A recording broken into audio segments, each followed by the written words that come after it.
Hello everyone, आप सभी का स्वागत है आपके हमारे चैनल स्टडी वाया पर। दोस्तों, आज हम इस वीडियो में लेकर आए हैं एडवांस कंप्यूटर सामान्य ज्ञान महत्वपूर्ण प्रश्न पार्ट 4। और दोस्तों, इससे पहले भी हम अन्य एडवांस से संबंधित वीडियो ला चुके हैं, जो आप वीडियो के डिस्क्रिप्शन बॉक्स में जाके देख सकते हैं। और दोस्तों, इस वीडियो में हमने काफ़ी इम्पोर्टेंट क्वेश्चन आंसर तैयार किए हैं, जो आपके CPCD परीक्षा या फिर CCC एग्ज़ाम या फिर अन्य सभी गवर्नमेंट एग्ज़ाम के लिए काफ़ी इम्पोर्टेंट हैं। और दोस्तों, आप भी इस वीडियो के साथ इन प्रश्नों के उत्तर ज़रूर बताएं। चलिए देखते हैं किस प्रकार से दिए गए हैं। क्वेश्चन नंबर 1 देख लेते सबसे पहले। निम्न में माइक्रोसॉफ्ट द्वारा निर्मित एक ऑपरेटिंग सिस्टम नहीं है। दोस्तों, यहाँ पे बताना है माइक्रोसॉफ्ट कंपनी ने इन 4 ऑप्शन में कौन सा ऑपरेटिंग सिस्टम है जो नहीं बनाया। बताइए दोस्तों, पढ़ लीजिए 4 विकल्प को, इनमें सही विकल्प कौन सा है। तो दोस्तों, जैसा कि आप जानते हैं, विंडोज़ 95 यह भी बनाया है माइक्रोसॉफ्ट कंपनी ने। विंडोज़ XP यह भी एक ऑपरेटिंग सिस्टम है। और दोस्तों, जो विंडोज़ 10 है यह भी माइक्रोसॉफ्ट का लेटेस्ट ऑपरेटिंग सिस्टम है। तो दोस्तों, इसका आंसर आएगा ऑप्शन सी, विंडोज़ 93 या माइक्रोसॉफ्ट का ऑपरेटिंग सिस्टम नहीं है। नेक्स्ट क्वेश्चन देख लेते हैं। पहले से ऑन या चल रहे कंप्यूटर को पुनः स्टार्ट करना कहलाता है। दोस्तों, यहाँ पे पूछ रहा है जब हमारा कंप्यूटर पहले से चालू है और उसे हम रीस्टार्ट करते हैं, दोस्तों उसे बताइए क्या कहेंगे। इसका सही आंसर है ऑप्शन सी, उसे कहेंगे दोस्तों रीबूटिंग कहेंगे। यानी कि दोस्तों, हमारा कंप्यूटर पहले से चालू है और उसे रीस्टार्ट करते हैं तो दोस्तों उसे रीबूटिंग कहते हैं। नेक्स्ट क्वेश्चन देख लेते हैं। लिनक्स पर आधारित ऑपरेटिंग सिस्टम है। दोस्तों, यहाँ पे पूछ रहा है जो लिनक्स एक ऑपरेटिंग सिस्टम है जो वेब सर्वर के लिए काफ़ी उपयुक्त किया जाता है। और दोस्तों, यहाँ पे पूछ रहा है लिनक्स पर इन 4 ऑप्शन में कौन सा ऑपरेटिंग सिस्टम है जो हम चला सकते हैं। तो दोस्तों, यहाँ पर फेडोरा यह भी ऑपरेट कर सकते हैं। उबंटू दोस्तों यह भी बहुत प्रचलित लिनक्स का ऑपरेटिंग सिस्टम है। और दोस्तों, जो डेबियन यह भी हम ऑपरेटिंग सिस्टम लिनक्स पर चला सकते हैं। तो दोस्तों, इसका आंसर आएगा ऑप्शन डी, ये सभी ऑपरेटिंग सिस्टम लिनक्स पर ऑपरेट हो सकते हैं। अगला क्वेश्चन देख लेते हैं। LCD दोस्तों, यहाँ पर LCD का फुल फॉर्म क्या है? लिक्विड क्रिस्टल डिस्प्ले किस प्रकार का उपकरण है। दोस्तों, यहाँ पे पूछ रहा है LCD किस प्रकार का डिवाइस है। बताइए दोस्तों, ये काफ़ी आसान प्रश्न है। इसका सही आंसर है ऑप्शन ए। दोस्तों, यह एक आउटपुट उपकरण है LCD, जिसके द्वारा हम दोस्तों LCD में आउटपुट वीडियो ग्राफिक के द्वारा देखते हैं। नेक्स्ट क्वेश्चन देख लेते हैं। आजकल किस प्रकार के कंप्यूटरों का उपयोग सर्वाधिक किया जाता है। दोस्तों, यहाँ पे पूछ रहा है जो आजकल सर्वाधिक उपयुक्त किए जाते हैं कंप्यूटर वो कौन से होते हैं। बताइए दोस्तों, यह काफ़ी आसान प्रश्न है। इसका सही आंसर है ऑप्शन सी। दोस्तों, वो होते हैं मिनी कंप्यूटर होते हैं। अगला क्वेश्चन देख लेते हैं।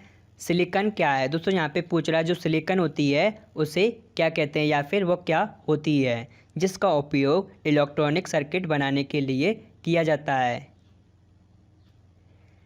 इसका सही आंसर है ऑप्शन बी, वो दोस्तों सेमीकंडक्टर या फिर अर्धचालक होती है सिलिकॉन। नेक्स्ट क्वेश्चन देख लेते हैं।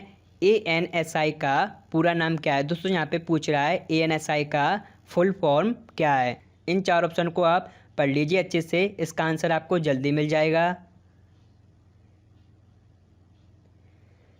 इसका सही आंसर है option B, American National Standards Institute होता है ANSI का full form, American National Standards Institute. Next question देख लेते हैं। त्रुटि या फिर एरर मुक्त गणना करने की क्षमता कंप्यूटर के विकल्प गुण को दर्शाती है। दोस्तों, यहाँ पे पूछ रहा है जो कंप्यूटर में विदाउट एरर के जो कैलकुलेशन की जाती है उसे क्या कहते हैं। बताइए दोस्तों, ये काफ़ी इजी प्रश्न है। तो दोस्तों इसका आंसर आएगा ऑप्शन बी, उसे कहते हैं दोस्तों एक्यूरेसी या फिर सटीकता कहते हैं।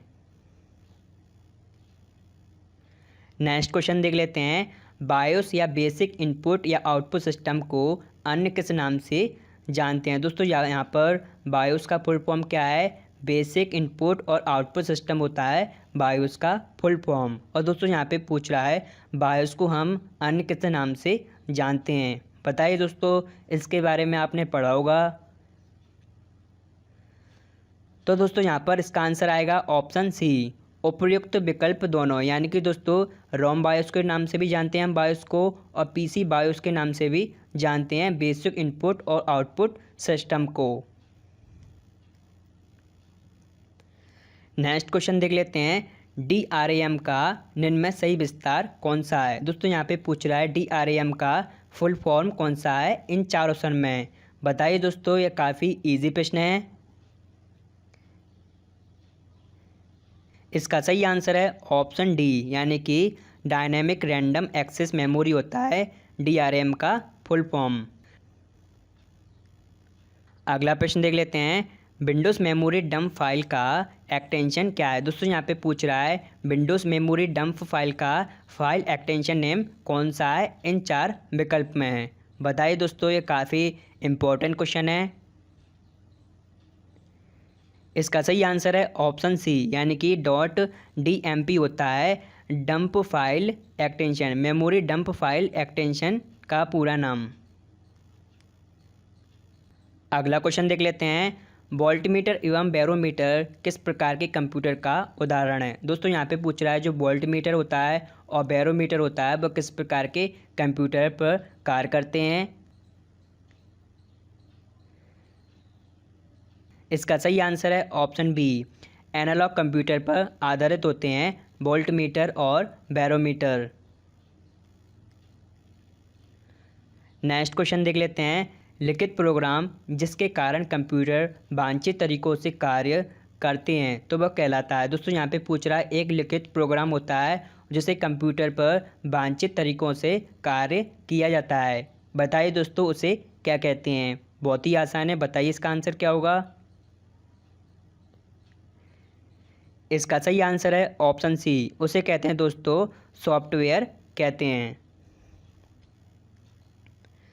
अगला क्वेश्चन देख लेते हैं जल्दी से, निम्नांकित में से कौन यूटिलिटी उपयोगिता सॉफ्टवेयर का प्रकार नहीं है। दोस्तों यहाँ पे पूछ रहा है यूटिलिटी या फिर उपयोगिता का सॉफ्टवेयर का उदाहरण नहीं है इन चार ऑप्शन में। तो दोस्तों यहाँ पर एंटीवायरस होता है, वह भी एक यूटिलिटी सॉफ्टवेयर होता है। डिस्क टूल्स दोस्तों वह भी एक यूटिलिटी सॉफ्टवेयर होता है। बैकअप सॉफ्टवेयर दोस्तों यह भी उपयोगिता सॉफ्टवेयर होता है। तो दोस्तों इसका आंसर आएगा ऑप्शन डी, वेब ब्राउज़र यह यूटिलिटी सॉफ्टवेयर नहीं होता। अगला क्वेश्चन देख लेते हैं, API का पूर्ण नाम क्या है। दोस्तों यहाँ पे पूछ रहा है API का फुल फॉर्म क्या है। बताइए दोस्तों, इसका सही आंसर क्या होगा। पढ़ लीजिए अच्छे से, आपको इसका आंसर जल्दी मिल जाएगा। इसका सही आंसर है ऑप्शन ए, यानी कि दोस्तों इसका फुल फॉर्म होता है application programming interface. Next question देख लेते हैं, सर्वाधिक उपयुक्त किए जाने वाला ओपन सोर्स सॉफ्टवेयर है। दोस्तों यहाँ पे पूछ रहा है वह सॉफ्टवेयर कौन सा है जो ओपन सोर्स सॉफ्टवेयर पर आधारित है और उसे सर्वाधिक उपयोग किया जाता है। बताइए दोस्तों, यह काफ़ी इम्पोर्टेंट और इजी प्रश्न है। तो दोस्तों जैसा कि आप जानते हैं ओपन सोर्स सॉफ्टवेयर होते हैं जो फ्री सॉफ्टवेयर होते हैं जो हमें इंटरनेट पर फ्री उपलब्ध रूप में मिल जाते हैं। जैसे कि दोस्तों अपाची ओपन ऑफिस और लिब्रे ऑफिस और द्रुपल। तो दोस्तों इसका आंसर आएगा ऑप्शन डी, उपयुक्त सभी विकल्प हमारे ओपन सोर्स सॉफ्टवेयर पर आधारित होते हैं। नेक्स्ट क्वेश्चन देख लेते हैं, प्रिंटर, कीबोर्ड और मॉडेम जैसी बाहरी डिवाइसें कहलाती हैं। दोस्तों यहाँ पे पूछ रहा है जो प्रिंटर और कीबोर्ड और मॉडेम होते हैं, जो एक्सटर्नल डिवाइसेस होते हैं दोस्तों, उसे क्या कहते हैं। बताइए दोस्तों, तो दोस्तों जो बाहरी डिवाइसेस होती हैं उसे कहते हैं दोस्तों पेरिफेरल्स डिवाइसेस कहते हैं उनको। नेक्स्ट क्वेश्चन देख लेते हैं। ऑपरेटिंग सिस्टम में किसी फाइल या फोल्डर का नाम या पुनः नामकरण की शॉर्टकट कुंजी क्या है। दोस्तों यहाँ पे पूछ रहा है ऑपरेटिंग सिस्टम जैसे कि विंडोज़ हुआ या फिर लाइनक्स हुआ या फिर यूनिक्स हुआ। दोस्तों उसमें हमें किसी फाइल या फोल्डर का नाम देना है या फिर उसे रीनेम देना है। तो दोस्तों बताइए हम कौन सी शॉर्टकट की का उपयोग करेंगे। बहुत ही आसान है, इसका उपयोग आपने ज़रूर किया होगा। इसका सही आंसर है ऑप्शन सी, यानी कि दोस्तों F2 फंक्शन कुंजी के द्वारा हम किसी फोल्डर या फाइल का रीनेम दे सकते हैं बड़ी आसानी से। नेक्स्ट क्वेश्चन देख लेते हैं। निम्नलिखित में से कौन सा आउटपुट का एक माध्यम नहीं है। दोस्तों यहाँ पे पूछ रहा है इन चार ऑप्शन में कौन सा विकल्प है जो आउटपुट में शामिल नहीं है इन चार ऑप्शन में। बताइए दोस्तों, पढ़ लीजिए इन सभी विकल्पों को, आपको इसका आंसर जल्दी मिल जाएगा।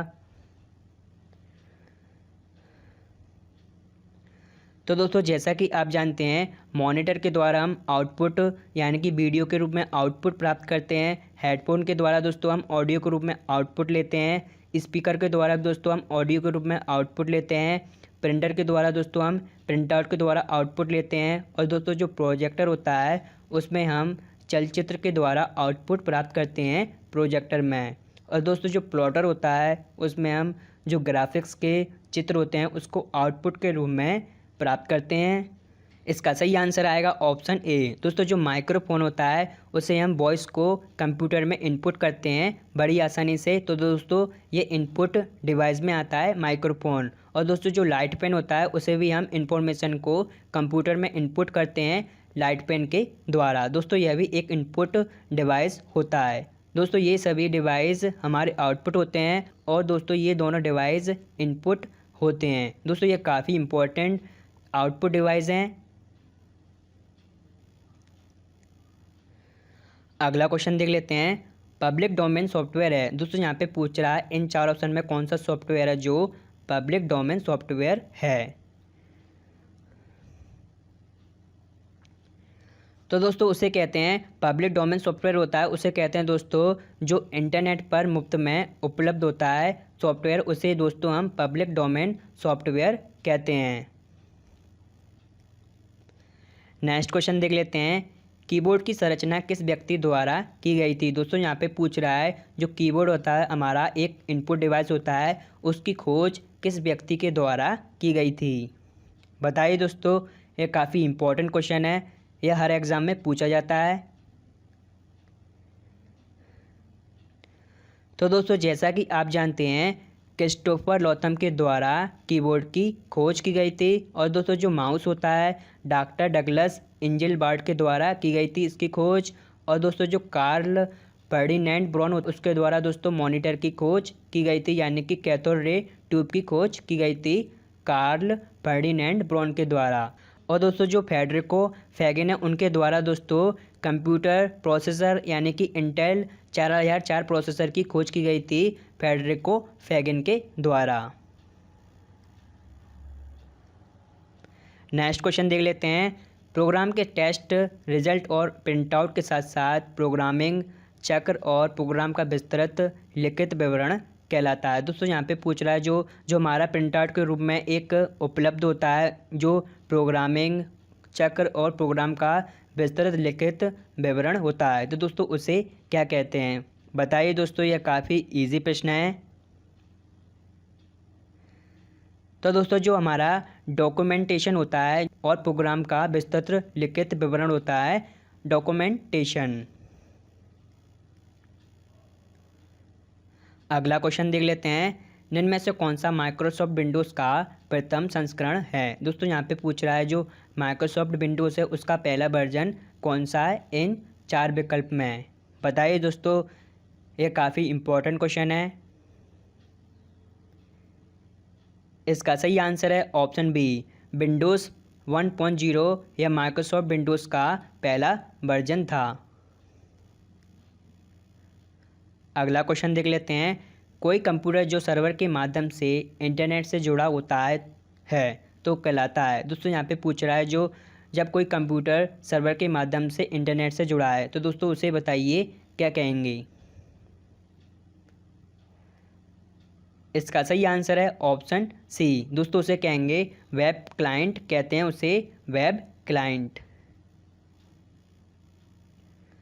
नेक्स्ट क्वेश्चन देख लेते हैं। बैंकिंग क्षेत्र में ईसीएस का पूर्ण वाक्य क्या है। दोस्तों यहाँ पे पूछ रहा है ईसीएस का फुल फॉर्म क्या है बैंकिंग सेक्टर में। बताइए दोस्तों, यह काफ़ी इंपॉर्टेंट क्वेश्चन है। इसका सही आंसर है option A, electronic clearing system होता है ईसीएस का फुल फॉर्म। नेक्स्ट क्वेश्चन देख लेते हैं। एक प्रकार का मेलवेयर है जिसे अक्सर दोस्तों यहाँ पर अवैध आएगा, अवैध सॉफ्टवेयर के रूप में प्रचन्न किया जाता है। दोस्तों यहाँ पे बताना है वो कौन सा सॉफ्टवेयर है, यानी कि मेलवेयर सॉफ्टवेयर है जिसका जो अवैध रूप से हमारे कंप्यूटर में पहुँच जाता है। बताइए दोस्तों वह कौन सा है। इसका सही आंसर है ऑप्शन बी, उसे कहते हैं दोस्तों स्ट्रोजन या फिर स्ट्रोजन हॉर्स कहते हैं, जो हमारे ऑपरेटिंग सिस्टम में मेलवेयर के रूप में पहुंच जाता है हमारे कंप्यूटर में। अगला प्रश्न देख लेते हैं। 1949 में सर्वप्रथम इलेक्ट्रॉनिक कंप्यूटर के लिए कौन सी कंप्यूटरीकृत भाषा विकसित की गई थी। यानी कि दोस्तों यहाँ पे पूछ रहा है वह पहली कौन सी भाषा है जिसका उपयोग इलेक्ट्रॉनिक कंप्यूटर के लिए किया गया था। बताइए दोस्तों, यह काफ़ी आसान प्रश्न है। इसका सही आंसर है दोस्तों ऑप्शन डी, कोबोल भाषा का उपयोग किया जाता सबसे पहले इलेक्ट्रॉनिक कंप्यूटर में। अगला क्वेश्चन देख लेते हैं। निम्न में से कौन सा ऑप्टिकल इनपुट डिवाइस नहीं है। दोस्तों यहाँ पे पूछ रहा है इन चार ऑप्शन में कौन सा विकल्प है जो ऑप्टिकल इनपुट डिवाइस में शामिल नहीं है। बताइए दोस्तों, यह काफ़ी इम्पोर्टेंट क्वेश्चन है। तो दोस्तों जैसा कि आप जानते हैं बारकोड रीडर होता है वह भी ऑप्टिकल इनपुट डिवाइस है, इमेज स्कैनर होता है वह भी दोस्तों ऑप्टिकल इनपुट डिवाइस है, लाइट पेन होता है दोस्तों वह भी इनपुट ऑप्टिकल डिवाइस है, और दोस्तों इसका आंसर आएगा ऑप्शन डी, प्रोजेक्टर सेट। दोस्तों यह आउटपुट डिवाइस होता है हमारा प्रोजेक्टर, जो छवि और ग्राफ्स और वीडियो को स्क्रीन पर प्रदर्शित कराता है प्रोजेक्टर।